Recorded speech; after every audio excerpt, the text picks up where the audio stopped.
Okay, so picture this. I'm mid-charity gala, feet killing me, hair half fallen out, just trying to grab champagne before Grayson finds me.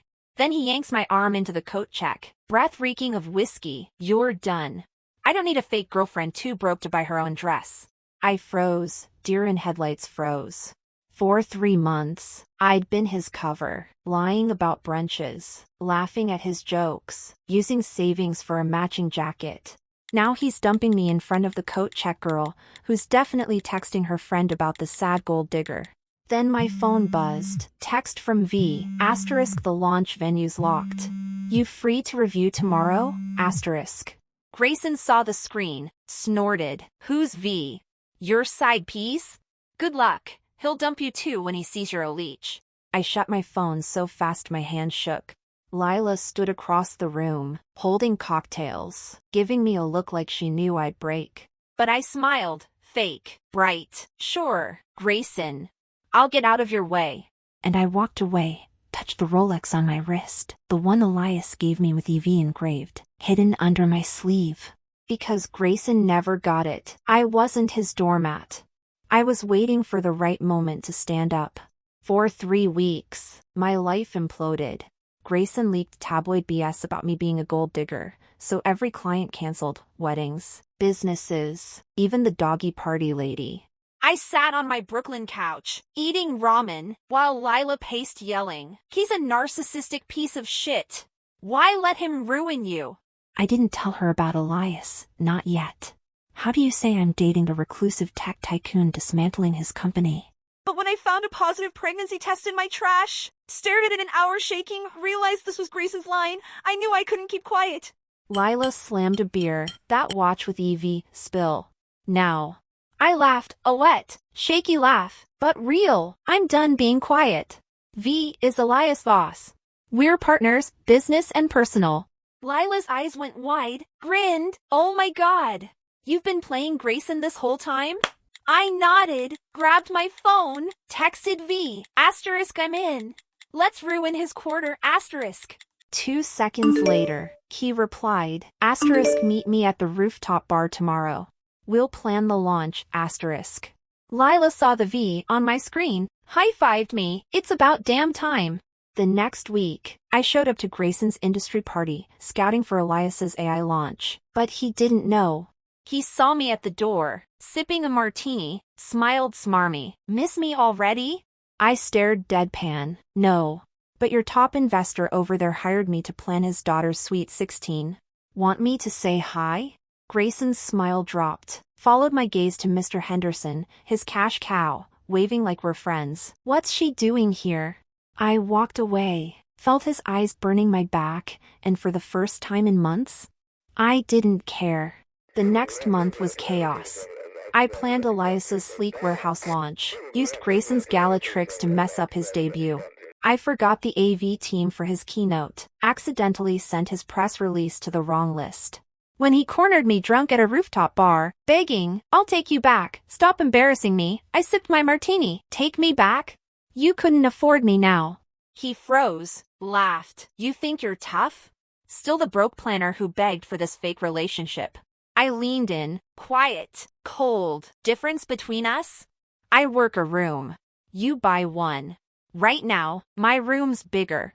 Mr. Bennett, Grayson's board member, walked by, heard me say IoT integration to Elias, wrote IoT loophole in his notebook. Later, he texted, asterisk you're smarter than he is. Don't stop, asterisk I saved that text. The climax hit at Grayson's quarterly growth gala, ironic, since his company was bleeding money. I walked in arm with Elias, and the room stopped. Grayson was mid-speech about dominating tech when he saw us. Mike slipped, stared. You're with him?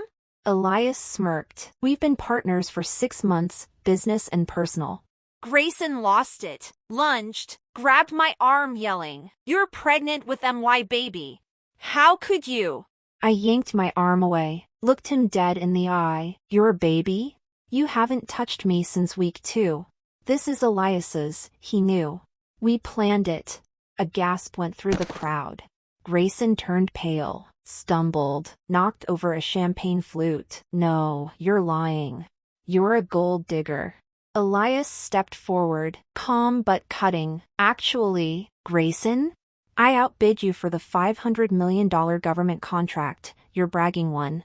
Mr. Bennett stood up, said, Grayson, the board's voting you out. You're a liability. The room exploded, whispers, gasps. Grayson's mom cried. His buddy pulled him away. But he just stared at me like he couldn't believe. I turned to Elias, smiled.